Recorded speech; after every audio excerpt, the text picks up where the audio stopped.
मूहपञ्चशती पादारविन्दशतकम्। मगिं न बन्धानं मदनपरिपन्थि प्रणयिनी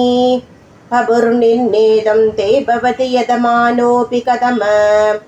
तथापि श्रीकाञ्ची विकृतिरसिके गोपी मनसो विपाकस्त्वत्पाद स्तुतिविधिषु जल्पाकयति माम्।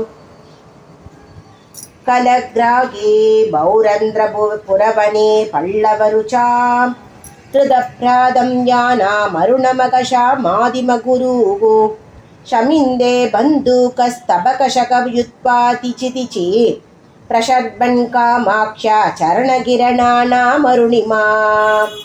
मरालीनां यानाप्यसनकलनामूलगुरवे दरिद्राणां व्यधिकरशुरोध्यानदरवे तमस्काण्डप्रौढी प्रकटरतिरस्कारपडवे जनोऽयं कामाक्ष्या चरणनलिनाय स्पृहयते वहन्ति शैन्दुरीं चरणमवनं रामरपुरी पुरन्द्री श्रीमन्दे कविकमलभालार्कसुषमा त्रयी सीमन्दिन्या स्तनतडनिचोलारुणपटी विभान्ति कामाक्ष्या पदनलिनगान्धिर्विजयते प्रणम्रीभूतश्च प्रणयकलकत्रश्च मनसक स्मराराधे चूटवियतिगृहमेटी किमकरग ययो शान्त्यां गान्धिं वगति सुषमाभिच्चरणयोः तयोर्मे कामाक्ष्या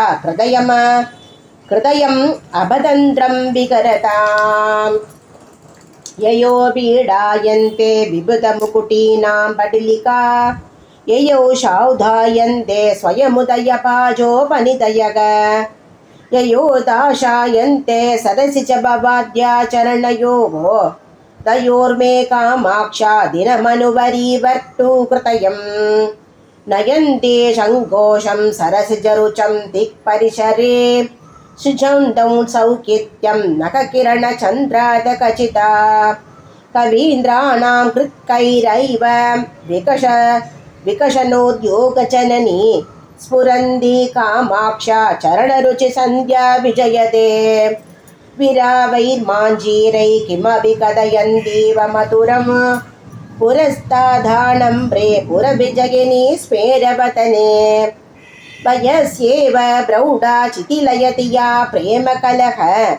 प्ररोगं कामाक्ष्या चरणयुगलीशा विजयते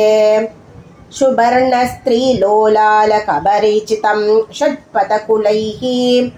स्फुरल्लाक्षारागं तरुणतरणी ज्योतिररुणैः वृतं काद्यं वोपि विश्रुमरमरन्दै सरसिजैः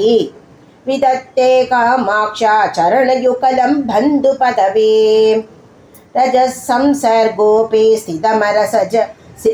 स्थितमरज जशामेव कृतये परं रक्तत्वेन स्थितमभिविरक्तैकचरणम् अलभ्यं मन्दानां तततमपि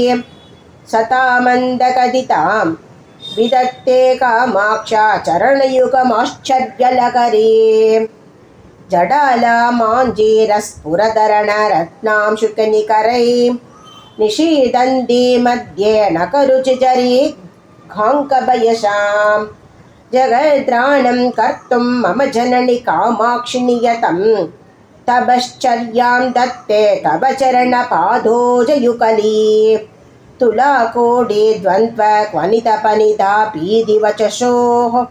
विनम्रं कामाक्षे विसुमरमग पाडलितयोः क्षणं विन्यासेन शबिततमसोर्मे ललितयो